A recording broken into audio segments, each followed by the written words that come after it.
Okay, welcome back in thermodynamics classes. In last class we have seen Carnot cycle. Carnot cycle क्या होता है उसके बारे में हमने देखा था. Carnot cycle में कौन कौन से प्रोसेस होते हैं ये भी हम लोगों ने देख लिया था. Carnot cycle में दो टाइप के प्रोसेस मैंने बताया था, दो तरीके के, एक आइसोथर्मल, दूसरा एडियाबैटिक.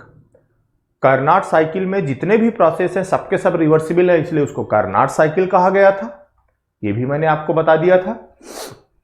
और isothermal is a very slow process and adiabatic is a very fast process. So this cycle is not possible, it is only hypothetical और theoretical cycle, but it use as a benchmark for the other cycles. ये मैंने detail से आपको बता दिया था पूरा clear करके. आज हमें बात करनी है कार्नाट थ्योरम की, ठीक है. तो अगर हमें बात करनी है तो कार्नाट थ्योरम की, तो कार्नाट थ्योरम कहता क्या है सुनिएगा जरा ध्यान से मेरी बात को, ठीक है. कार्नाट थ्योरम कहता क्या है जरा सुनिएगा ध्यान से. Yes, this is a Carnot theorem. Carnot theorem का मतलब क्या है? कार्नाट थ्योरम कहती है the efficiency of a reversible cycle is always greater than the efficiency of a irreversible cycle operating between same temperature limit. कहने का मतलब है कि कार्नाट थ्योरम कहती है कि अगर आपके पास दो साइकिल हैं और ये एक सोर्स है जिसका टेम्परेचर T1 है, ठीक है, जिसका टेम्परेचर T1 है, इस पर एक साइकिल काम कर रहा है. दिस इज साइकिल 1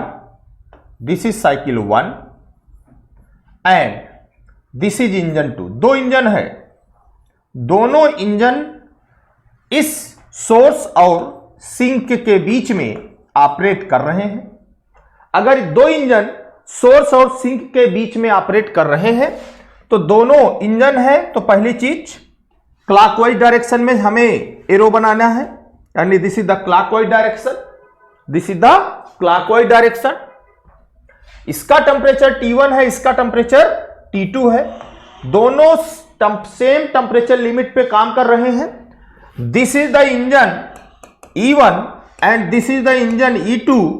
E1 को हम रिवर्सिबल मान लेते हैं, this is a reversible engine, and E2 को हम इररिवर्सिबल इंजन मान लेते हैं. इररिवर्सिबल इंजन, E2 को हमने इररिवर्सिबल इंजन मान लिया है. अब यहां से जो दोनों को हीट मिलेगी वो तो सेम मिलेगी भाई, जो हीट देगा वो तो सेम देगा. जो रिवर्सिबल इंजन हमें काम दे रहा है वो कुछ मिल रहा है W रिवर्सिबल, दूसरा वाला जो दे रहा है वो है W इररिवर्सिबल. जो इससे बाहर निकल रहा है, जो इसमें से बाहर निकल रहा है उसको हम मान लेते हैं Q2, और इससे जो बाहर निकल रहा है उसको मान लेते हैं Q3. दिस इररिवर्सिबल को W1 मान लो और इसको W2 मान लो. सुनिएगा ध्यान से मेरी बात को. तो हमने क्या कहा, कार्नाट थ्योरम क्या कहती है? यह कार्नाट थ्योरम कहती है कि if two or more engines are operating between same temperature limits, then the efficiency of a reversible engine is always greater than the efficiency of a irreversible engine. Efficiency of a reversible engine is always greater than efficiency of a irreversible engine.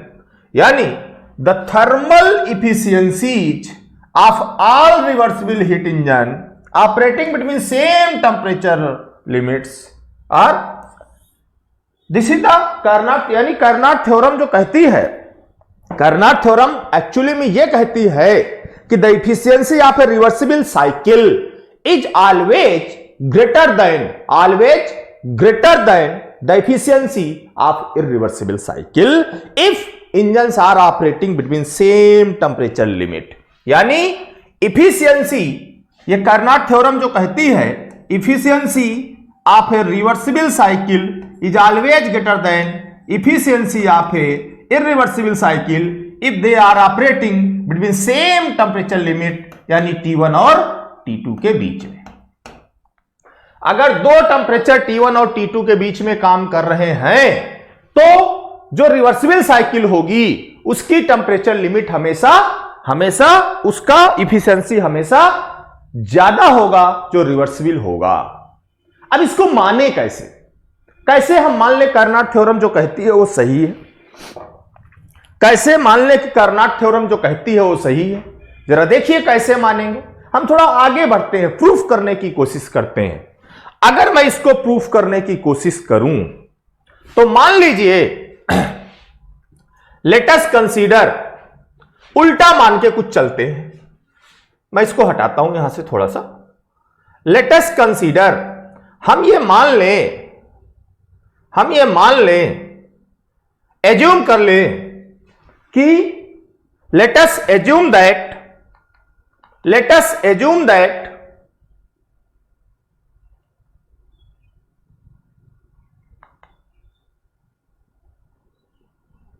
ये देखिए बाद में compare किया गया, but इसको compare बाद में करते हैं, ठीक है। ये मान लें कि जो इरिवर्सिबल साइकिल है उसकी इफिशियंसी रिवर्सिबल साइकिल से ज्यादा हो। उल्टा मान के चलते, अगर उल्टा मान के चले और वो उल्टा मानने के बाद वो वायलेट कर जाए सेकेंड लॉ ऑफ थर्मोडायनेमिक्स का, इसका मतलब जो हमने माना था वो सही नहीं है, तो जो नहीं माने वही सही होगा। तो अगर हम मान ले let us assume that efficiency of irreversible cycle is greater than efficiency of a reversible cycle.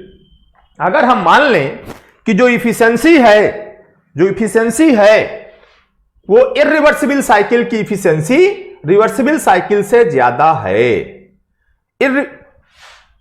यहां पे थोड़ा सा मुझे कॉलम बनाना है तो मैं इसलिए यहां पे इसको क्या कर रहा हूं, जगह बनाने के लिए पेन का यूज कर रहा हूं और कलर भी चेंज कर लेते हैं। तो यहां से हम लोग बात करने जा रहे हैं। देखिए अगर मैं ये मान लूं एज्यूम दैट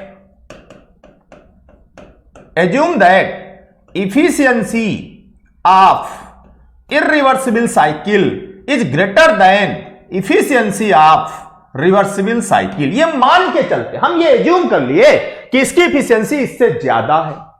अब अगर इसकी इफिशियंसी इससे ज्यादा है तो हमने इसका वर्क आउटपुट W2 माना है, इसका वर्क आउटपुट W1 माना है।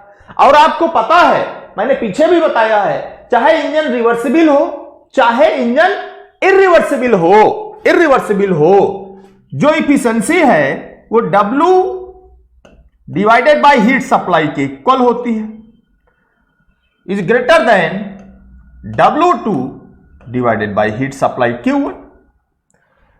अब भाई इफिशियंसी का मतलब तो यही है ना, net output divided by input. इसका आउटपुट W1 है, इसका इनपुट Q1 है, इसका आउटपुट W2 है, इसका इनपुट Q1 है, तो W1 by Q1 is greater than W2 by Q2, is greater than W2 by Q2। अब आप मुझे बताइए, दोनों ले तो एक ही सोर्स से रहे हैं ना, तो Q1 तो दोनों का सेम है, Q1 दोनों का सेम है। अगर Q1 दोनों का सेम है यानी Q1 is same, then W1 is greater than W2। भाई जो मैंने माना, जो मैंने एज्यूम किया, वो मैंने ये एज्यूम किया, जो मैंने एज्यूम किया वो मैंने ये एज्यूम किया कि efficiency of irreversible engine is greater than the efficiency of a reversible engine, the efficiency of a reversible engine. तो इफिशियंसी का मतलब W1/Q1, इसकी इफिशियंसी का मतलब W2/Q1, क्योंकि Q1 दोनों का सेम है तो नीचे Q1 सेम है तो उसको हटा दिया, इसका मतलब W1 is greater than W2 होगा, इसका मतलब W1 is greater than W2 होगा। ठीक है, अब मुझे बताइए अगर ये W1 ग्रेटर देन W2 है, अब जरा इसको, इस फिगर को मॉडिफाई करके मैं यहां बनाने जा रहा हूं, जरा ध्यान से देखिएगा। इस फिगर को मॉडिफाई करके मैं बनाने जा रहा हूं, जरा ध्यान से देखिएगा। भाई W1 is greater than W2 है। अब मैं क्या करूं, मेरे पास एक इरिवर्सिबल इंजन ये है बैठा है, एक रिवर्सिबल इंजन ये बैठा है,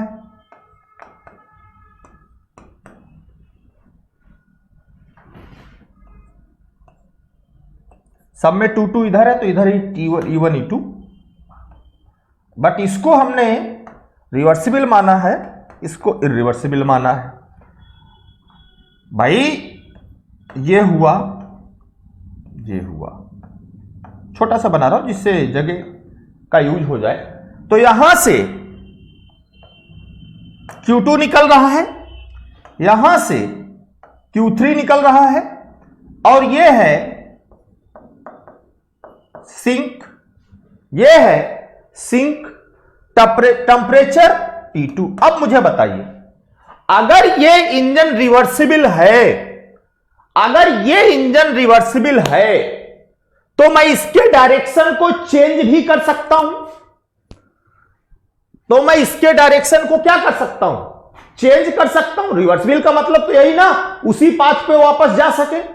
तो अगर मैं इसके डायरेक्शन को चेंज कर दूं ऐसे, यस ऐसे, लेकिन इरिवर्सिबल वाले का डायरेक्शन तो चेंज कर नहीं सकते, इरिवर्सिबल वाले का डायरेक्शन तो चेंज कर नहीं सकते। रिवर्सिबल इंजन का डायरेक्शन रिवर्स कर सकते हैं, तो वो रिवर्सिबल इंजन हीट पंप की तरह काम करने लगेगा, वो रिवर्सिबल इंजन हीट पंप की तरह काम करने लगेगा। अब सुनिएगा भाई, इसको, इस पूरे को कंबाइंडली एक साथ ले ले, इस पूरे को एक साथ ले लें और एक साथ लेके मैं इसको एक कंबाइंड इंजन मान लूं। इसने कुछ W1 निकाला, उसमें से W2, क्योंकि अब ये हीट पंप हो गया, अब ये हीट, अब इसको वर्क चाहिए, उसमें से W2 इसको चलाने में लग गया, W2 इसको चलाने में लग गया।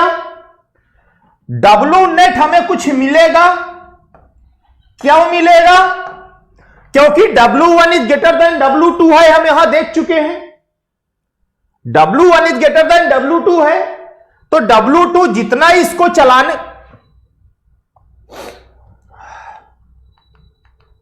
जितना इसको चलाने में लगेगा उतना तो ये चला देगा। सॉरी, जितना इसको चलाने में लगेगा उतना तो ये चला देगा। बचा हुआ वर्क, अरे भाई यहां W1 is greater than W2 है, जब हमने इसके डायरेक्शन को बदला, इसके डायरेक्शन को बदला, क्योंकि ये रिवर्सिबल है तो इसके डायरेक्शन को चेंज कर सकते हैं। जैसे ही हीट इंजन के डायरेक्शन को बदला, ये हीट पंप में कन्वर्ट हो गया। ये किस में कन्वर्ट हो जाएगा, हीट पंप में। अब ये पावर ऑब्जर्विंग डिवाइस हो गया। मैं इस पूरे को कंबाइंड करके एक साथ एक इंस्ट्रूमेंट मान लेता हूं। अब ये क्या करेगा, ये W1 दे रहा था, W1 देगा, जो W1 W2 से ज्यादा है मेरे मानने के हिसाब से, तो उसका कुछ पार्ट इसको चलाने में चला जाएगा, कुछ वर्क मुझे यहां मिलता भी रहेगा, क्योंकि W1 माइनस W2, W1 ज्यादा है तो मुझे कुछ W नेट मिलेगा। और बताइए, ये जो हीट रिजेक्ट कर रहा है Q1, इसको कितनी हीट चाहिए चलने में, इरिवर्सिबल वाले को Q1 ही चाहिए। जब इसको Q1 चाहिए, ये Q1 रिजेक्ट करने लगा है ऊपर की तरफ, तो जो ये रिजेक्ट कर रहा है उसको मैंने डायरेक्ट सप्लाई कर दिया उसको मैंने डायरेक्ट सप्लाई कर दिया इसको। जब मैंने डायरेक्ट सप्लाई कर दिया इसको, इसका मतलब हुआ कि जितनी हीट इस इंजन को चाहिए उतना ये वाला निकाल रहा है, उतना ये वाला निकाल रहा है। तो जो ये निकाल रहा है उसको मैं डायरेक्ट इसको सप्लाई कर दूं। जो ये निकाल रहा है, जो ये Q1 निकाल रहा है उतना मैं इसको डायरेक्ट सप्लाई कर दूं। भाई जितना इसको चाहिए उतना ये दे रहा है, जितना इसको चाहिए उतना ये दे रहा है। तो फिर इस सोर्स का कोई जरूरत है क्या? इस सोर्स को हटा दे। तो मैंने जो सोर्स था इसको रिमूव कर दिया, जो सोर्स था इसको हटा दिया और ये कंबाइंड इंजन बन गया जो कि मुझे W नेट कंटिन्यूअसली प्रोड्यूस कर रहा है, मुझे W नेट कंटिन्यूअसली वर्क दे रहा है। क्योंकि ये रिवर्सिबल था तो मैंने पलट दिया। जब ये कंटिन्यूअसली वर्क मुझे दे रहा है, जब ये कंटिन्यूअसली वर्क मुझे दे रहा है तो W net is equal to W1 minus W2। अब ये कंटिन्यूअसली वर्क देने का मतलब है क्योंकि इसको लगातार ये हीट दे रहा है। अब एक रिजर्वायर को मैंने हटा दिया, बचा एक सिंगल रिजर्वायर। यानी मेरे पास एक ऐसा कंबाइंड इंजन है, एक कंबाइंड सिस्टम है जो मुझे net output with a single reservoir दे रहा है। एक सिंगल रिजर्वायर मुझे ये कंटिन्यूअसली दे रहा है। W नेट मुझे, अगर W नेट ना मिलता तब तो सही हो जाता। W नेट कंटिन्यूअसली मिल रहा है, W नेट कंटिन्यूअसली मिल रहा है। कैसे? With a single reservoir, with a single reservoir. तो ये बताइए जरा, ये किसका वायलेशन है? ये किसका वायलेशन है? This is the violation of kelvin Planck statement. This is the violation of kelvin Planck statement. यानी केल्विन प्लांक साहब कहते हैं एक सिंगल रिजर्वायर के साथ आप कंटिन्यूअसली वर्क प्रोड्यूस नहीं कर सकते हो, आपको दो रिजर्वायर चाहिए। तो यहां तो सिंगल रिजर्वायर के साथ ये पूरा सिस्टम चल रहा है और मुझे W नेट दे रहा है। इसका मतलब ये वायलेट कर गया, इसका मतलब ये अपोज कर गया किसका? सेकंड लॉ ऑफ थर्मोडायनेमिक्स का, जो केल्विन प्लांक स्टेटमेंट है। अब ये अपोज कर गया, वायलेशन कर गया। इसका मतलब जो मैंने माना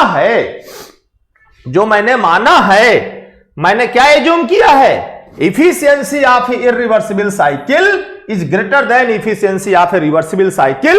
इसका मतलब वो गलत है। इसका मतलब क्या है? वो गलत है।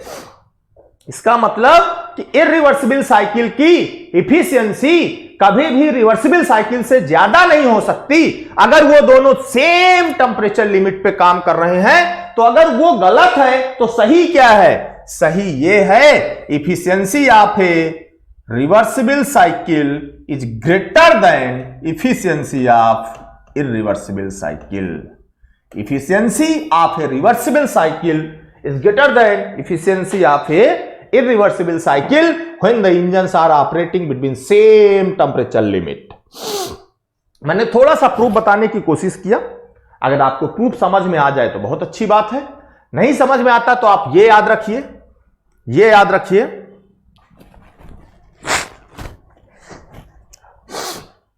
आप ये याद रखिए कि इनमें से कोई भी इंजन ऐसा नहीं है, no heat engine is more efficient than a reversible one operating between the same two reservoirs. यानी दो टेंपरेचर लिमिट के बीच में जब कोई इंजन चल रहे होंगे तो उनमें से जो रिवर्सिबल इंजन होगा वो सबसे ज्यादा इफिशियंट होगा। इरिवर्सिबल इंजन कभी भी रिवर्सिबल से इफिशियंट नहीं हो सकता, नहीं हो सकता। सबसे ज्यादा इफिशियंट कौन होगा? सबसे ज्यादा इफिशियंट कौन होगा? रिवर्सिबल होगा, जब वो सेम टेंपरेचर लिमिट पे काम कर रहे हों, सेम टेंपरेचर लिमिट पे काम कर रहे हों तब। अगर सेम टेंपरेचर लिमिट पे हैं तो रिवर्सिबल साइकिल की इफिशियंसी इरिवर्सिबल साइकिल की इफिशियंसी से हमेशा ज्यादा होगा, हमेशा ज्यादा होगा। This is the Karnat theorem, this is the Karnat theorem. ठीक है, मैंने जो बताया वो वायलेशन था केल्विन प्लांक स्टेटमेंट का। So our assumption is wrong. If our assumption is wrong then therefore in a cycle कोई भी इंजन रिवर्सिबल साइकिल से ज्यादा इफिशिएंट नहीं हो सकता अगर वो सेम टेम्परेचर लिमिट पे काम करेंगे तो, सेम टेम्परेचर लिमिट पे काम करेंगे तो। क्लियर है ये बात? अब इसी थ्योरम के आधार पर तीन बहुत बहुत बहुत इंपॉर्टेंट स्टेटमेंट निकले जिन्हें रिजल्ट्स ऑफ कर्नाट थ्योरम कहा जाता है या important points of reversible cycle कहा जाता है या कोरोलरी ऑफ कर्नाट थ्योरम कहा जाता है। जो कोरोलरी होते हैं उन्हें Carnot theorem, important points related to reversible cycle और important points related to Carnot theorem. उनमें से जो फर्स्ट पॉइंट है उसमें से जो फर्स्ट पॉइंट है वो ये है, तीनों इंपॉर्टेंट पॉइंट है, याद रखिएगा, तीनों इंपॉर्टेंट पॉइंट है, याद रखिएगा। मैं बार बार टेम्परेचर लिमिट बोल रहा हूं, उसके अलावा तो कुछ बोल नहीं रहा हूं। तो पहली चीज तो ये कि जो इफिशियंसी है रिवर्सिबल साइकिल की, वो टेम्परेचर लिमिट पे डिपेंड कर गई, high temperature reservoir, low temperature reservoir. दो रिवर्सिबल साइकिल है। कहने का मतलब है कि जो फर्स्ट इंपॉर्टेंट है द इफिशियंसी, जो फर्स्ट पॉइंट है वो क्या है? जो फर्स्ट पॉइंट है वो हमेशा याद रखिएगा कि अगर दो reversible cycle same temperature limit पे काम करेंगे, मैं अब इसको साफ कर दे रहा हूं तो थोड़ा सा क्लियर होगा ज्यादा। अगर दो रिवर्सिबल साइकिल हैं, दोनों रिवर्सिबल साइकिल, मान लीजिए एक सोर्स ये है, एक सोर्स ये है जिसका टेम्परेचर T1 है, दूसरा मान लीजिए ये एक रिवर्सिबल साइकिल है, दूसरा ये रिवर्सिबल साइकिल है।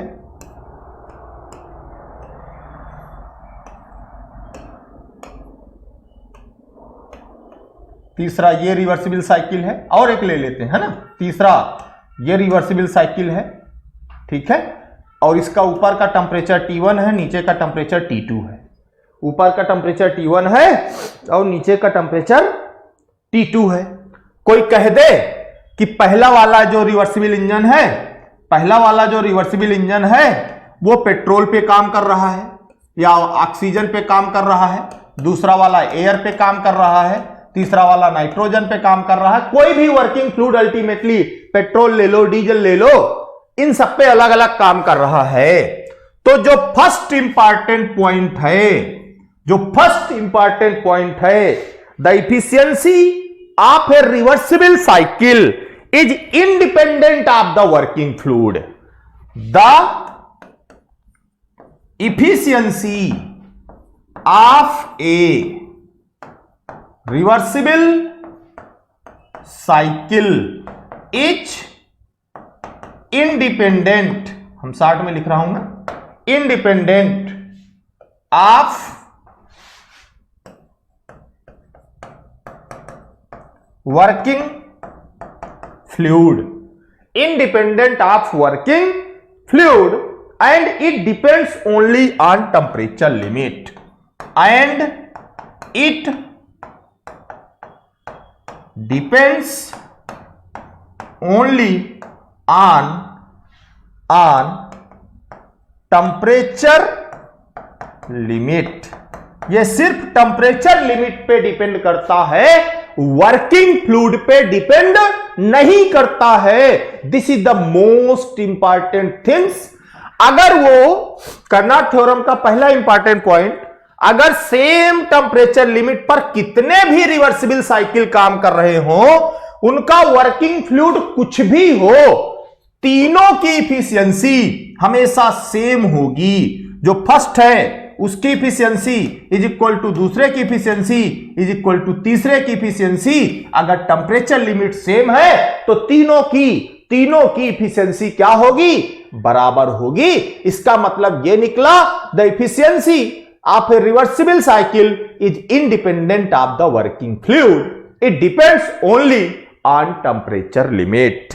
It depends only on temperature limit. इसीलिए कहा गया first point the efficiency of a reversible cycle is independent of the working fluid, is independent of the working fluid and it depends only on temperature limit। ये सिर्फ temperature limit पे depend करता है। इसीलिए efficiency of oxygen वाले की equal to efficiency of air वाले की equal to efficiency of nitrogen वाले की, यानी सबकी इफिशियंसी सेम होगी। Because T1 and T2 same,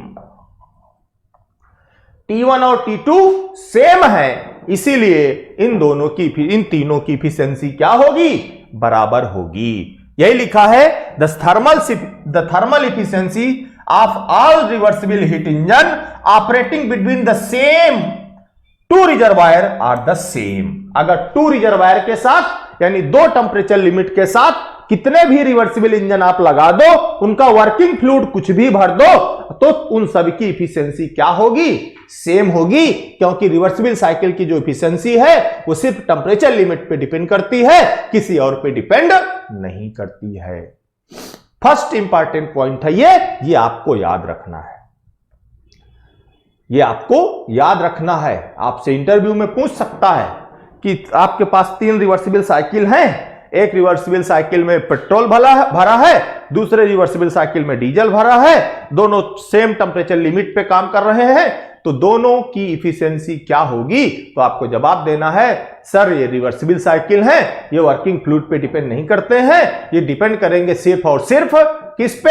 ये डिपेंड करेंगे सिर्फ और सिर्फ टेम्परेचर लिमिट पे। इसलिए दोनों की इफिशियंसी क्या होगी? सेम होगी। दोनों की इफिशियंसी क्या होगी? सेम होगी। तो ये जो फर्स्ट पॉइंट था वो यही कह रहा था, क्लियर हुआ? This is the first important point. Second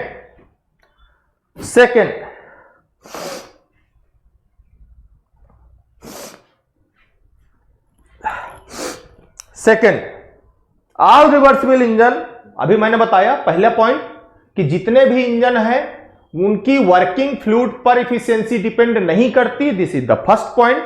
second point भी वही मैंने आपको एक तरीके से बता दिया। All reversible engine working between same temperature limit have same efficiency. जितने भी रिवर्सिबल इंजन हैं अगर वो सेम टेम्परेचर लिमिट पे काम करते हैं,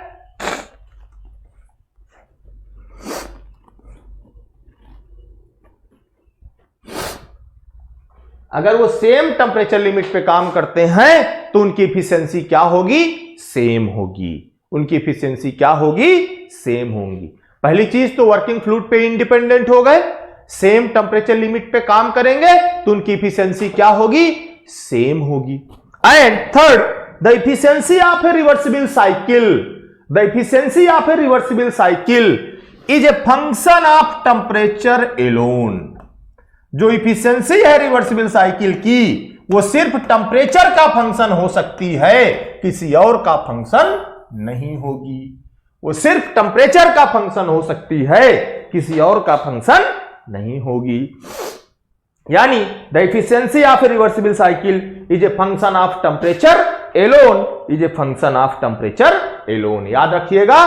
the efficiency of a reversible cycle is a function of temperature alone. जो रिवर्सिबल साइकिल की इफिशियंसी इंपॉर्टेंट है, जो रिवर्सिबल साइकिल की इफिशियंसी है वो जो है हमेशा किसका फंक्शन होगा?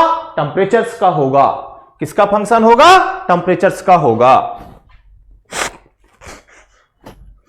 इसीलिए कहा जाता है the efficiency of a reversible cycle is a function of temperature alone. वो सिर्फ टेम्परेचर लिमिट का फंक्शन हो सकता है, किसी और का फंक्शन नहीं हो सकता है। तो फर्स्ट पॉइंट क्या था? The efficiency of a reversible cycle is independent of the working fluid, is independent of the working fluid. वो वर्किंग फ्लूइड से इंडिपेंडेंट होगा। Second point, all reversible engine working between same temperature limits, all reversible engine working between same temperature limits have same efficiency। जितने भी reversible engine है अगर वो same temperature limit पर काम करेंगे यानी T1 और T2 सेम होगा तो उनकी इफिशियंसी सेम होगी। And third point, the efficiency of a reversible cycle is a function of temperature alone, is a function of temperature alone. वो सिर्फ टेम्परेचर का फंक्शन हो सकते हैं, किसी और का फंक्शन नहीं हो सकते हैं, किसी और का फंक्शन नहीं हो सकते हैं, सिर्फ और सिर्फ टेम्परेचर का फंक्शन हो सकते हैं। इसका यूज बहुत होगा, ये जो efficiency of reversible cycle is a function of temperature alone. मैं जस्ट अगले वाले में इसी का यूज करने जा रहा हूं, जरा देखिएगा ध्यान से। चलिए, तो ये इंपॉर्टेंट पॉइंट्स थे, यही वो कह रहा है। यही कहने का मतलब था कि यहां पे जो बात कर रहा है वो ठीक है, ये मैंने कल बता ही दिया था आपको, मैंने कल बता दिया था। चलिए अब सुनिए, अगर ऐसा है तो इसी से रिलेट करके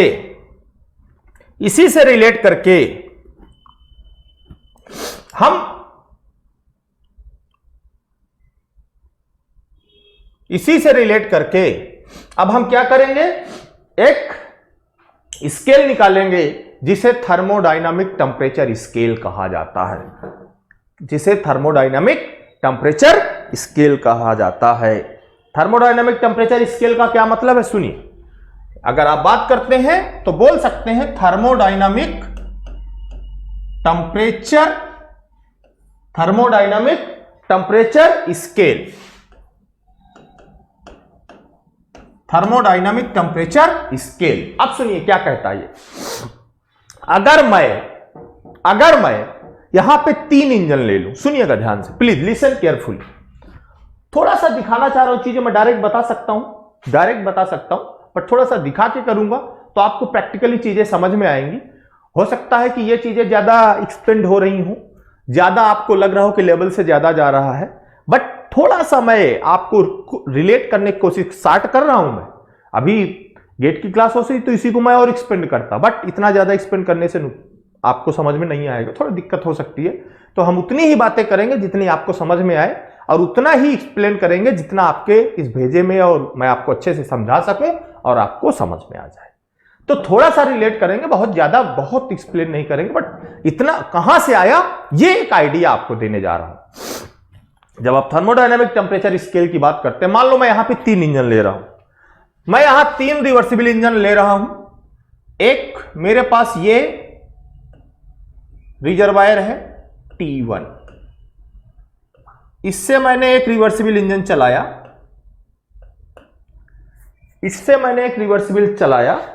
दिस इज द E1, सब रिवर्सिबल इंजन है E1। यहां से इसने हीट लिया Q1, फिर इसके नीचे सिंक है टेम्परेचर T2 का, इसने हीट रिजेक्ट किया Q2, इसी सिंक से मैंने दूसरा इंजन जोड़ दिया, तो Q2 यहां से निकला तो Q2 ही इसे मिलेगा, इंजन E2 हो गया। और नीचे है एक तीसरा सोर्स सिंक जिसका टेम्परेचर है T3, बाहर निकला Q3, ये हमें दे रहा है W1 और ये दे रहा है W2। 2 रिवर्सिबल इंजन तो ये हो गए, ये जो मैंने लिखा है दिख रहा होगा आपको, समझ में आ रहा होगा। दूसरा एक तीसरा इंजन मैं लेता हूं,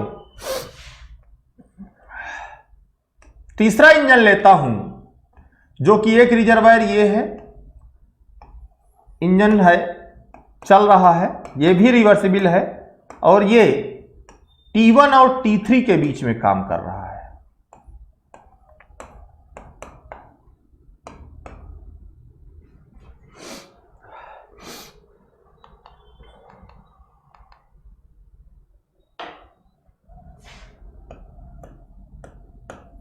T1 और T3 के बीच में काम कर रहा है। ठीक है, यह रिवर्सिबल इंजन है, यह रिवर्सिबल इंजन है, हम सबको पता है। ओके भाई, ये सबके सब रिवर्सिबल है, हमने सबको रिवर्सिबल मान रखा है, तो ये भी रिवर्सिबल है, ये भी रिवर्सिबल है और ये भी रिवर्सिबल है, ये सबके सब रिवर्सिबल है। अब अगर ये रिवर्सिबल है, अगर ये रिवर्सिबल इंजन है, तो इफिशियंसी, पहले की efficiency of first engine is the function of, किसका फंक्शन होगा? T1 और T2। यही तो अभी जस्ट पीछे पढ़े ना कार्नोट थ्योरम में, ये होगा T1 और T2 का। जो इफिशियंसी ऑफ सेकेंड इंजन है वो किसका किसका फंक्शन होगा? T2 और T3 का। इफिशियंसी ऑफ थर्ड इंजन है तो किसका किसका फंक्शन होगा? T1 और T3 का होगा भाई। अभी जस्ट पीछे पढ़ा है हमने T1 और T3 का। अब जरा मुझे बताइए, जो पहले इंजन की इफिशियंसी है ईटा फर्स्ट, आपको मैंने क्या बताया है? कोई भी इंजन हो, इंजन चाहे रिवर्सिबल हो चाहे इरिवर्सिबल हो, तो उसकी efficiency 1 minus Q2 by Q1 आएगी। ये आपने पढ़ा है, 1 माइनस Q2 बाई Q1 आएगी। या तो आपने पढ़ा है ना, कहां से आएगी? ये कहां से आएगा? इसको मैंने आपको बताया है भाई, इसको मैंने आपको बताया है, ये कहां से आएगा? अगर इसको आप देखेंगे तो ये कहां से मिलेगा आपको? W net divided by heat supplied. W net का मतलब W1 divided by Q1, W1 का मतलब Q1 minus Q2 divided by Q1, and Q1 minus Q2 का मतलब क्या हो गया कि that is efficiency of first is equal to 1 minus Q2 by Q1, 1 minus Q2 by Q1। यहां तक क्लियर है? इसका मतलब यह है इफिशियंसी 1 पहले इंजन की, ये भी इफिशियंसी है पहले इंजन की, बट ये वाला वैलिड है रिवर्सिबल के लिए, ये वाला वैलिड है रिवर्सिबल एंड रिवर्सिबल बोथ के लिए। तो इसका मतलब भाई अगर ये रिवर्सिबल इंजन है तो this must be equal to this, this must be equal to this, यानी इंजन इज रिवर्सिबल।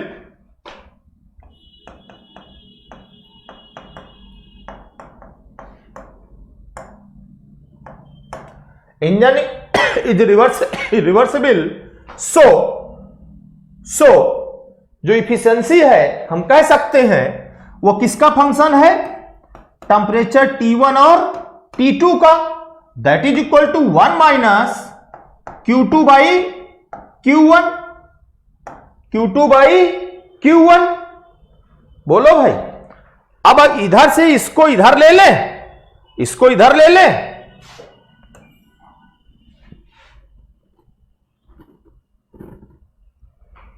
ठीक है। यहां से अगर मैं Q2 बाई Q1 निकालूं,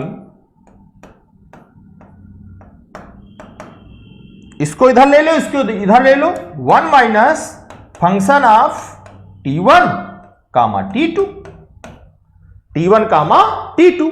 अब इसको मैं Q1 बाई Q2 कह दूं तो Q1 by Q2 is equal to 1 upon 1 minus function of T1 comma T2, T1 comma T2।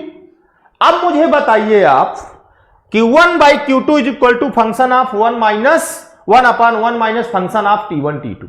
अगर कहीं लिखा होता है कि Z is equal to A plus B X plus C X square, तो हम Z को किसका फंक्शन मानते हैं?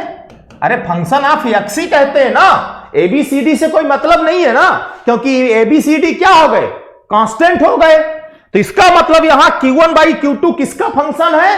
केवल T1 और T2 का फंक्शन है। 1/1 माइनस तो कांस्टेंट है, कुछ भी रहे क्या फर्क पड़ता है। लेकिन अल्टीमेटली जो Q1 Q2 बदलेंगे वो डिपेंड करेगा T1 T2 पे। जो Q1 Q2 बदलेंगे वो डिपेंड करेगा T1 T2 पे। इसका मतलब हुआ कि अल्टीमेटली हम कह सकते हैं Q1 by Q2 is equal to किसका function? Function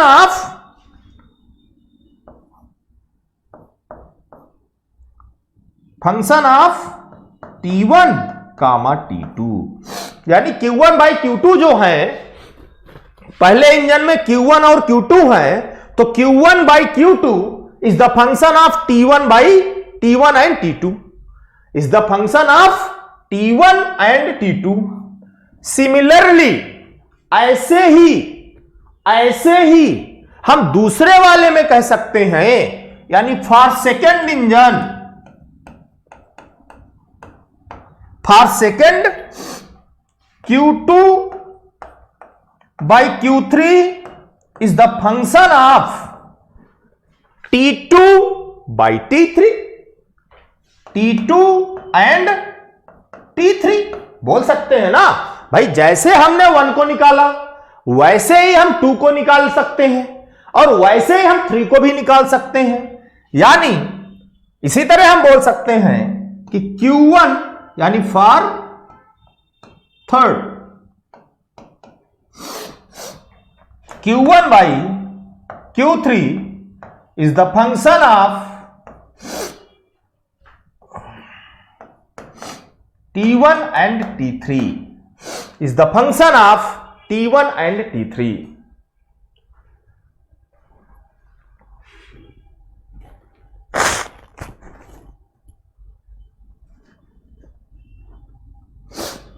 T1 and T3,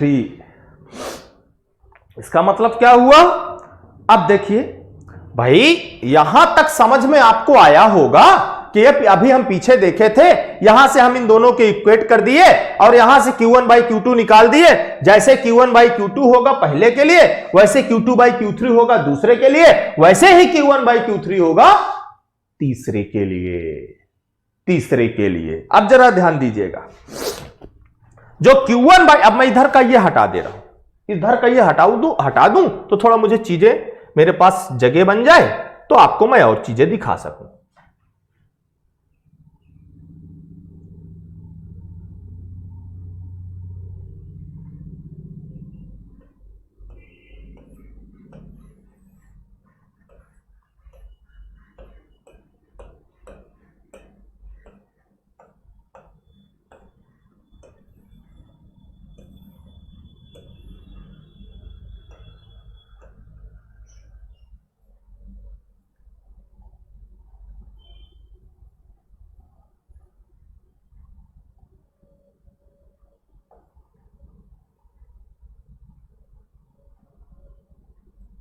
चलिए, जो मेरे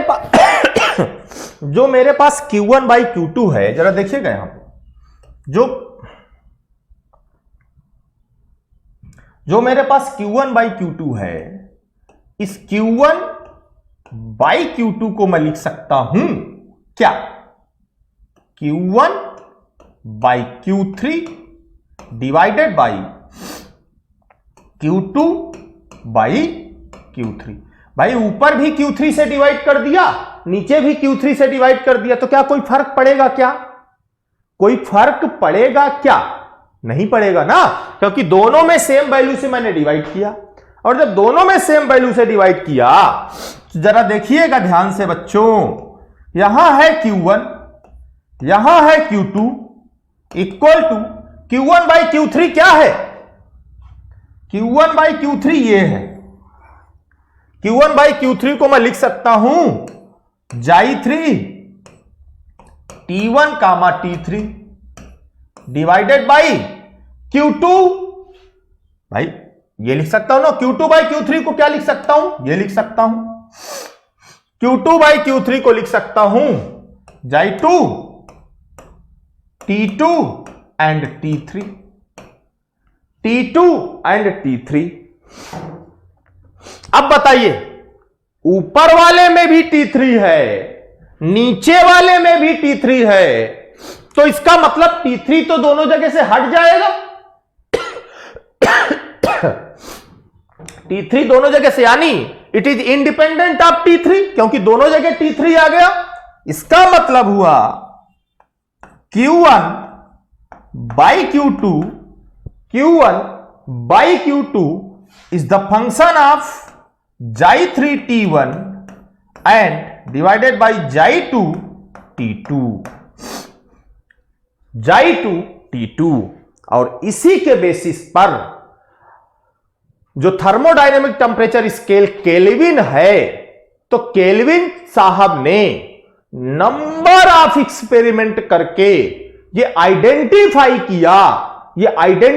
किया कि ये जो है ये इसका फंक्शन है। इसका मतलब मैं इसको लिख सकता हूं Q1 by Q2 is equal to T1 by T2। Q1 by Q2 is equal to T1 by T2। This is the most important thing. Q1 by Q2, Q1 by Q2, Q1 by Q2 is equal to T1 by T2। Q1 by Q2 is equal to T1 by T2। जो Q1 by Q2 होगा वो T1 by T2 के बराबर होगा। इसी को कुछ लोग लिखते हैं भाई इसको इधर लाए Q1 by T1 is equal to Q2, लेकिन ये इक्वेशन किसके लिए वैलिड होगा? यानी this equation is valid only for reversible cycle. Only for reversible cycle के लिए वैलिड होगा, किसी और के लिए वैलिड नहीं होगा।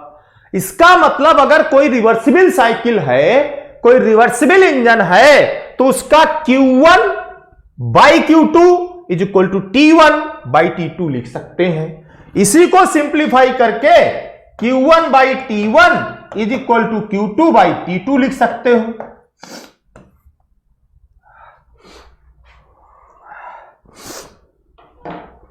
Q2 बाई T2 लिख सकते हो। मतलब यह हुआ कि अगर वो रिवर्सिबल साइकिल है, अगर वो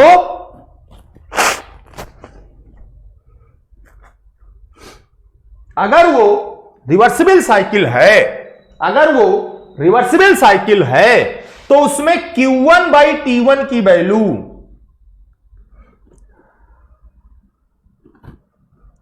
इस Q1 बाई T1 की वैल्यू इस Q2 बाई T2 के बराबर होगी। इस Q1 बाई T1 की वैल्यू इस Q2 बाई T2 के बराबर होगी। उसी तरह इस Q1 बाई T1 की वैल्यू इस Q3 बाई T3 के बराबर होगी। उसी तरह इस Q2 बाई T2 की वैल्यू इस Q3 बाई T3 के बराबर होगी। लेकिन this is valid only for a reversible cycle. हम इरिवर्सिबल से चले थे, अभी रिवर्सिबल पे आए हैं। यानी अगर वो रिवर्सिबल है तो अब आगे से हमेशा जो हम टेम्परेचर लिमिट की बात करेंगे वो वहां पे हम लगा सकते हैं कि Q1 by T1 is equal to Q2 by T2। Q1 by T1 is equal to Q2 by T2, यानी Q1 by Q2 is equal to T1 by T2। हम रिवर्सिबल साइकिल में ये लगा सकते हैं, किसी और में मत लगाना गलती से भी, अदरवाइज आई किल, समझ लीजिएगा। अब जरा देखिए ध्यान से, अब मैं इसको पूरा क्लीन कर रहा हूं। यस, अब मैं इफिशियंसी निकालूंगा। अभी जो मैंने इफिशियंसी निकाला था वो मैंने निकाला था चाहे वो इंजन रिवर्सिबल हो चाहे वो इरिवर्सिबल हो। अब जो इफिशियंसी निकालूंगा वो निकालूंगा efficiency of a reversible cycle. Efficiency of a reversible cycle.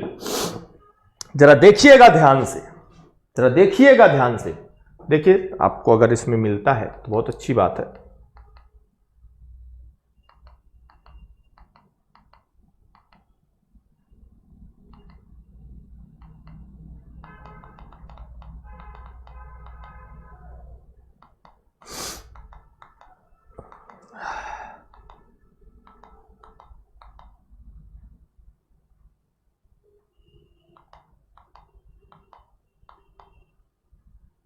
चलिए छोड़िए, इसको हटाइए। सुनिए, efficiency of a reversible cycle. अब हम क्या करने जा रहे हैं? इफिशियंसी निकालने जा रहे हैं रिवर्सिबल साइकिल की, यानी efficiency of a reversible engine. Efficiency of a reversible engine, reversible engine. सुनिएगा ध्यान से, efficiency of a reversible engine. अब आप मुझे बताइए, मान लीजिए ये इंजन है, इंजन बना दूं, इंजन बना दूं, जरा देखिए यहां पे। मान लीजिए कि ये एक इंजन है जिसका टेम्परेचर T1 है, is equal to T higher मान लेते हैं। ये रिवर्सिबल इंजन है, एक रिवर्सिबल इंजन है। यहां पे Q1 है, यहां पे Q2 है, यहां पे T2 है, और T2 का मतलब T लोअर ले लेते हैं। T2 का मतलब T लोअर ले लेते हैं, और ये मुझे कुछ वर्क दे रहा है W। ये मुझे कुछ वर्क दे रहा है W। अगर इसकी इफिशियंसी आपको निकालने को कहता है तो आप कहते हो efficiency of W divided by Q1 and equal to Q1 minus Q2 divided by Q1, और इसी को कहते हो efficiency equal to 1 minus Q2 by Q1। ये पढ़ते हो, और ये this equation is valid for reversible and irreversible both. If this is a reversible engine, for reversible engine, for reversible engine क्या था हमारे पास? for reversible engine Q1 by Q2 is equal to T1 by T2 is equal to T1 by T2। ये हम पढ़े हैं, यानी इसी को हम लोग कहते थे कि Q1 by T1 is equal to Q2 by T2। इसी को इक्वल टू किसी कांस्टेंट K के मान लेते हैं, इसी को किसी कांस्टेंट K के मान लेते हैं बराबर। जब बराबर माना तो यहां से मैं कह सकता हूं कि जो Q1 की वैल्यू है वो K T1 के बराबर है, जो Q2 की वैल्यू है वो K T2 के बराबर है ना बराबर? इसमें अब K, इसकी वैल्यू पुट कर दीजिए, वैल्यू पुट कर दीजिए Q1 और Q2 की, तो इफिशियंसी इज इक्वल टू, अब रिवर्सिबल आ जाएगा 1 minus K T2 divided by K T1। K से K कैंसिल आउट, तो efficiency of reversible cycle is equal to 1 minus T2 by T1, 1 minus T2 by T1। इसी को हम कहते हैं efficiency of a reversible cycle is equal to 1 minus T lower divided by T higher, T lower divided by T higher. या आप लोग ऐसे लिखते होंगे efficiency of a reversible cycle is equal to T higher minus T lower divided by T higher. अरे लिखते होगे कुछ ना कुछ। और देखिए, अगर वो रिवर्सिबल है तो उसकी इफिशियंसी सिर्फ टेम्परेचर लिमिट पर वैलिड है, यानी सिर्फ टेम्परेचर लिमिट की बात कर रहा है।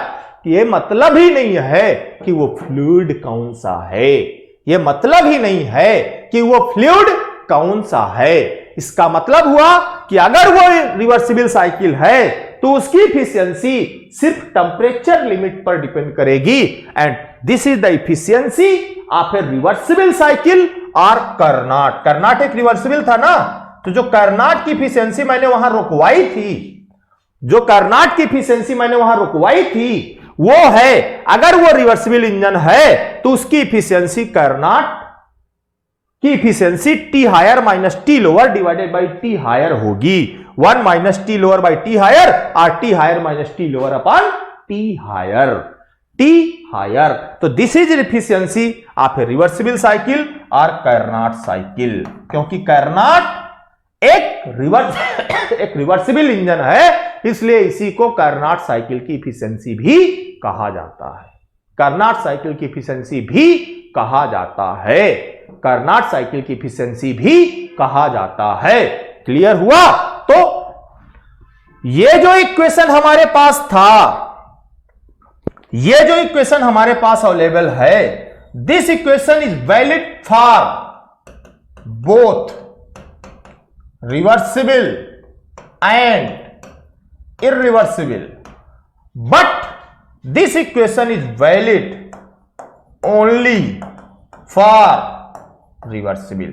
अगर वो रिवर्सिबल है, अगर वो रिवर्सिबल है तो आप इस फार्मूले को लगा सकते हैं। तो इररिवर्सिबल के लिए लगाना है तो यहां आइए, रिवर्सिबल के लिए लगाना है तो ये लगा दीजिए, रिवर्सिबल के लिए लगाना है तो ये लगा दीजिए। मैंने वहां पे छोड़वाया था ना कि यहीं पे छोड़ते, इसको आगे देखेंगे। तो ये है, यहां से आया, इसलिए मैंने कर्नाट थ्योरम को आपको बताने से पहले वो फार्मूला आपको नहीं बताया। ठीक है। सिमिलरली अगर हम निकालें COP of a reversible refrigerator and COP of a reversible heat pump, COP of a reversible refrigerator and COP of a reversible refrigerator. सुनिए, अब बात करते हैं COP of a reversible refrigerator, COP of a reversible refrigerator. Similar concept, figure बनाइए।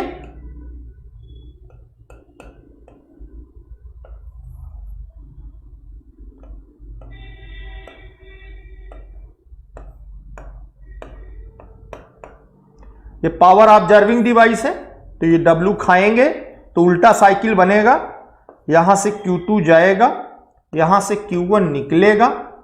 ठीक है, ये figure बनेगा। And this is reversible refrigerator, this is reversible refrigerator. अब सुनिए, ये क्या है? रिवर्सिबल रेफ्रिजरेटर है। T2 की वैल्यू T लोअर के इक्वल है एंड T1 की वैल्यू T हायर के इक्वल है, T हायर के इक्वल है। अब आप कंपेयर कर दीजिए इसको। भाई आपने सीओपी क्या निकाला है? सीओपी आपने निकाला है Q2 desire effect divided by Q1 minus Q2, यही निकाला है ना, यही निकाला है ना। और Q1 by T1 is equal to Q2 by T2 is equal to K for reversible. तो Q1 is equal to KT1, Q2 is equal to KT2, ये वैल्यू पुट करिए तो COP for reversible refrigerator is equal to KT2 divided by KT1 minus KT2। K से K common ले लो और cancel out कर दो तो ये कट जाएगा, तो ये आ जाएगा COP of reversible refrigerator is equal to T2 upon T1 minus T2। इसी को कहते हैं T lower upon T higher minus T lower, T higher minus T lower. तो this is the COP for reversible refrigerator, for reversible refrigerator. लेकिन यह formula कहां लगाओगे? सिर्फ और सिर्फ रिवर्सिबल रेफ्रिजरेटर में। जो टेम्परेचर वाला फार्मूला है उसको कहां लगाओगे? सिर्फ रिवर्सिबल रेफ्रिजरेटर में। और कहीं गलती से भी मत लगाना, कहीं गलती से भी मत लगाना। ऐसे ही अगर मैं हीट पंप मान लेता, अगर मैं इसको हीट पंप मान लूं, अगर मैं इसको हीट पंप मान लूं, तो this is the COP of refrigerator. Similarly अगर मैं इसे हीट पंप मान लूं, फॉर हीट पंप,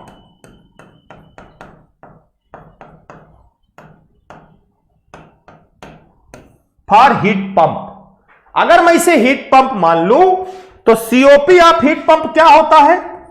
आपको मैंने बताया था सीओपी ऑफ हीट पंप क्या होता है? ऊपर Q1 divided by Q1 minus Q2 divided by Q1 minus Q2, यही तो होता है ना सीओपी। भाई मैंने बताया था ना कि उसके लिए यह डिजायर इफेक्ट हो जाता है और रेफ्रिजरेटर के लिए यह डिजायर इफेक्ट रहता है। तो जो डिजायर इफेक्ट होगा वो ऊपर आएगा। Q1 की जगह पे पुट करिए KT1 divided by KT1 minus KT2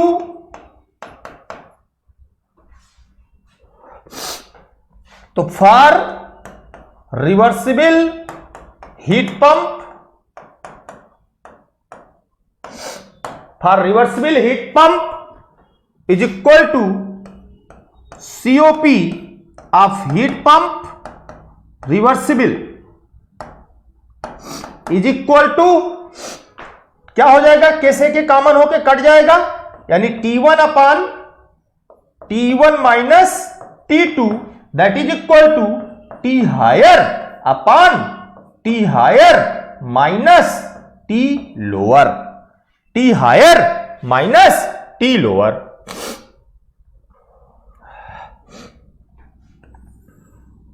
T higher minus T lower.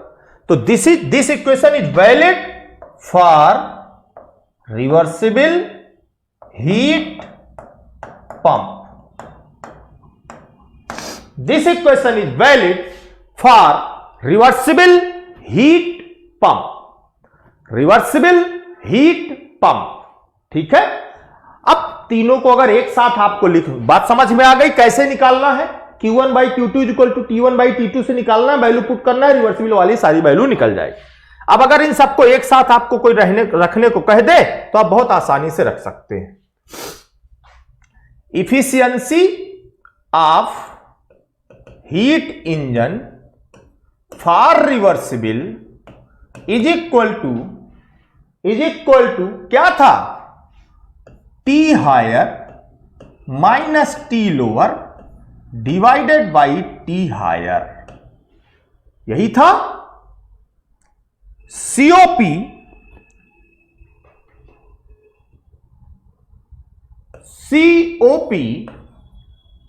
Of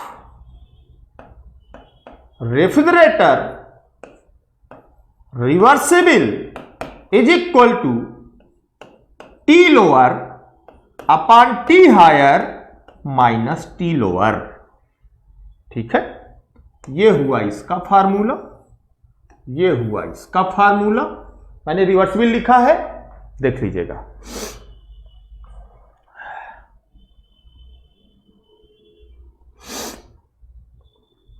COP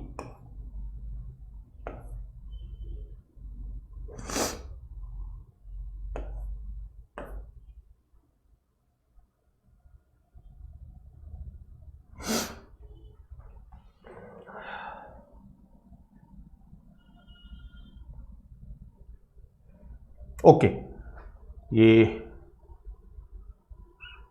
शायद कुछ गड़बड़ हो रहा है, क्या हो रहा है पता नहीं। Microsoft you want to keep attention. देखिए अब COP of, okay okay okay okay, सी है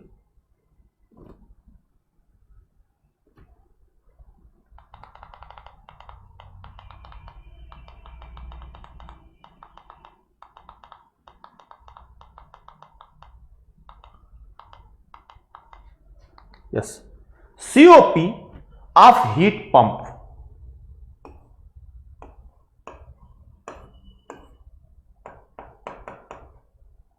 फॉर रिवर्सिबल, ऊपर T higher divided by T higher minus T lower, T higher minus T lower, T higher minus T lower. बात समझ में आ रही कि नहीं?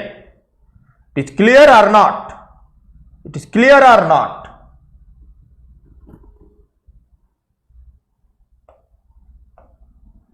It is clear? तो ये तीनों फार्मूले वैलिड होंगे when they are reversible only, they are valid only for reversible. अगर वो रिवर्सिबल हैं तो वैलिड होंगे। अब देखिए भाई, अगर हीट इंजन की इफिशियंसी की बात करते हो तो हीट इंजन की इफिशियंसी कब ज्यादा होगी? कब ज्यादा होगी? या तो T हायर को बढ़ा दो या T लोअर को कम कर दो, लेकिन T हायर वाले में दोनों जगह इफेक्ट है, इसलिए यहां से कम करने पे वो वैल्यू कम हो जाए, ज्यादा बढ़ेगी।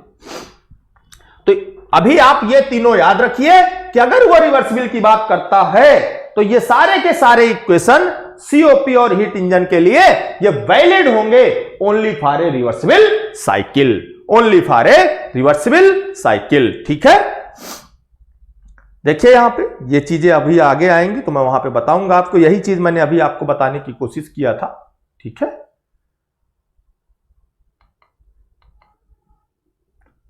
ये देखिए 3 Carnot cycle working under same temperature range having oxygen, air and helium. Yes, देखिए ना, वही तो है, वही तो है, वही तो है जो मैंने अभी आपको बताया, सब कुछ वही है। देखिए इफिशियंसी है, एंट्रोपी को मैं अभी लाया नहीं, ना लाऊंगा, एंट्रोपी मैं बाद में लाऊंगा तो वहां बोलूंगा, but ultimately efficiency of Carnot cycle is equal to 1 minus T lower by T higher. This is valid only for reversible, क्योंकि कार्नोट रिवर्सिबल है, इसलिए रिवर्सिबल के लिए हमेशा ये वैलिड होगा। तो efficiency of Carnot independent of the working medium, it depend on the temperature limits only, it depends on the temperature limits only. ये बताया है कि अगर 3 कार्नोट साइकिल हैं, इन एयर पे काम कर रहा है तो उनकी इफिशियंसी क्या होगी, तो आपको पता है सेम टेम्परेचर लिमिट पे है तो सबकी इफिशियंसी क्या होगी, बराबर होगी, सेम होगी। वर्किंग मीडियम उसमें कुछ भी रोल अदा नहीं करता है। इफिशियंसी कार्नोट की बढ़ाएंगे कैसे? अगर आप T हायर को बढ़ा दो, T लोअर को कम रखो तो उसकी इफिशियंसी बढ़ जाएगी, या तो T हायर को कांस्टेंट रखो, T लोअर को कम कर दो, तब भी इफिशियंसी बढ़ जाएगी। अगर T हायर को बढ़ाते हो, T लोअर को कम करते हो तो तेजी से इफिशियंसी बढ़ेगी। ठीक है, तेजी से इफिशियंसी बढ़ेगी, याद रखिएगा। ईटा सी कैन नेवर बी 100%। मैंने पहले भी बताया किसी भी साइकिल की इफिशियंसी 100% हो ही नहीं सकती भाई, हो ही नहीं सकती 100%, बट उसको बेंचमार्क की तरह मान सकते हैं, बेंचमार्क की तरह मान सकते हैं। ठीक है, याद रखिएगा इसको, वही चीज यहां पे कर रहा है। Eta C can be increase by increasing the TH by delta T, decreasing the TL by delta T, which is better. अब इसमें आपको पता है कि अगर इसको डेल्टा T बढ़ाओगे तो ये ऊपर नीचे दोनों में है, ये केवल ऊपर है तो ये ज्यादा बेटर होगा। T लोअर को कम करना ज्यादा बेटर ऑप्शन है T हायर को बढ़ाना, हमेशा याद रखिए। इसीलिए TB is greater then TA होगा, ये आपको दिखेगा, यानी इसकी इफिशियंसी इस वाले से ज्यादा होगी। ठीक है, ठीक है। अगर इस तरीके से कहीं सीरीज में आए तो जो इंटरमीडिएट टेम्परेचर है, मैं इसको प्रूफ भी कर सकता था आगे, आपको अप्लाइड में प्रूफ करूंगा, तो T2 is equal to under root T1 into T3 होगा। T2 is equal to under root T1 into T3 यहां पे है। लेकिन अगर वो W, अगर दोनों की इफिशियंसी कहता सेम है तो ये होगा, अगर दोनों का वर्क आउटपुट सेम है तो ये होगा, बट इसकी बात हम आगे करेंगे अप्लाइड में, ज्यादा अच्छे से तो समझ में आएगा। ठीक है, बाकी चीजें मैंने बेटा आपको सब कुछ बता दिया। इसमें कार्नोट साइकिल बेंचमार्क की तरह यूज होता है। अगर कोई क्लेम करता है कि उसकी इफिशियंसी कार्नोट से अच्छी है तो उसको खींच के स्लैब मारना, खींच के थप्पड़ मारना, कभी कार्नोट से अच्छी इफिशियंसी किसी की हो नहीं सकती है। रिवर्स कार्नोट साइकिल आपको आरएसी में पढ़ाया जाएगा, तो इसलिए मैं यहाँ आया, उसमें मैं बता दूंगा कुछ। रिवर्स कार्नाट साइकिल का मतलब वैसे ही है, बिल्कुल उसी तरीके से चलता है, कुछ है नहीं। रिवर्स कार्नाट साइकिल का मतलब हीट पंप की बात करेगा, यानी रिवर्स कार्नाट साइकिल का मतलब हीट पंप। अगर आप हीट पंप को उल्टा करेंगे तो हीट इंजन बनेगा, हीट इंजन को उल्टा कर, अरे भाई इफिशियंसी जो होती है वो T higher minus T lower upon T higher होती है, और जो सीओपी होती है वो क्या होती है, क्या होती है, T higher upon T higher minus T lower. तो इसको उल्टा करोगे तो ये बनेगा, इसको उल्टा करोगे तो ये बनेगा, ठीक है। तो बाकी कुछ नहीं है, बाकी सब वैसे ही है, ठीक है। रिवर्स कार्नाट साइकिल की बात करेंगे, एंट्रोपी की जब बात करेंगे तो कुछ चीजें और देखेंगे हम वहां पे, ठीक है। तो उसको हम बाद में बात कर लेंगे, जब हम एंट्रोपी देखेंगे तो और डिटेल से आएगा। सीओपी वर्किंग मीडियम पे डिपेंड नहीं करती है, चाहे इंजन हो चाहे सीओपी हो, वर्किंग अगर वो रिवर्सिबल है तो डिपेंड नहीं करेगा, सिर्फ टेंपरेचर लिमिट पे डिपेंड करेगा। ये मैं आपको बता दिया था। ये भी क्वेश्चन वापस आया जो हमने पीछे पढ़ा था, वही क्वेश्चन यहां पे आया, ठीक है। ये देखिए वैसा ही ऑप्शन यहां दिखाया गया है, ठीक है। 1 ton of refrigeration TR equal to this, ये आपको आरएसी में डिटेल से पढ़ाया जाएगा बेटा, इसलिए मैं यहां पे कुछ इसको ले नहीं रहा हूं। इसको मैं पहले ही प्रूफ कर दिया हूं आपको, इसको मैं पहले ही प्रूफ कर दिया हूं आपको, ये सब मैं बता चुका हूं, ठीक है। तो इस तरीके से हम लोगों ने सेकेंड लॉ ऑफ थर्मोडायनेमिक्स का एक पार्ट पढ़ा है अभी, यानी सेकेंड लॉ ऑफ थर्मोडायनेमिक्स के लिए हमने चीजें डिटेल से देख ली हैं। अब इसमें अभी हमने second law of thermodynamics cycle के लिए पढ़ा है। सेकेंड लॉ ऑफ थर्मोडायनेमिक्स किसके लिए पढ़ा बेटा? साइकिल के लिए पढ़ा है। This is the second law of thermodynamics for A cycle. अभी हम सेकेंड लॉ ऑफ थर्मोडायनेमिक्स से एक और चीज पढ़ेंगे साइकिल के लिए, और फिर वहीं से जाएंगे second law of thermodynamics for a process. और जैसे ही प्रोसेस की, यानी जैसे ही एंट्रोपी की बात किया, वैसे ही second law of thermodynamics for a process कह दिया गया।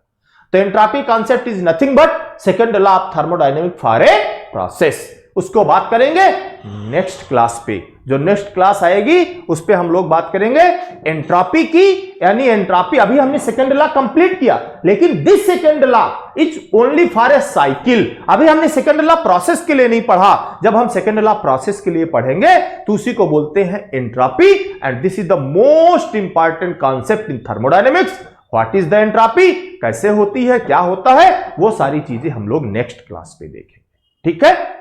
समझ में आई बातें? अगर समझ में, आज थोड़ा सा डेप्थ में गया हूं, हो सकता है थोड़ा आपको समझने में प्रॉब्लम हो, लेकिन ध्यान से वीडियो देखिएगा, 2-3 बार देखिएगा, समझ में आएगा। उसके जो इंपॉर्टेंट पॉइंट है वो जरूर याद कर लीजिएगा। मैं समझाने की कोशिश किया था कि वहां से लेऊंगा तो आपको समझ में आएगा, इसलिए मैंने वो लिया था, अदरवाइज मैं सीधे आपको पॉइंट बता सकता था। बट फिर भी अगर समझ में आ जाए तो अच्छी बात है, नहीं समझ में आए तो पॉइंट याद कर लीजिएगा, क्वेश्चन आपके सॉल्व हो जाए, ठीक है। ओके, बात करेंगे नेक्स्ट क्लास में, ठीक है। Okay, thank you.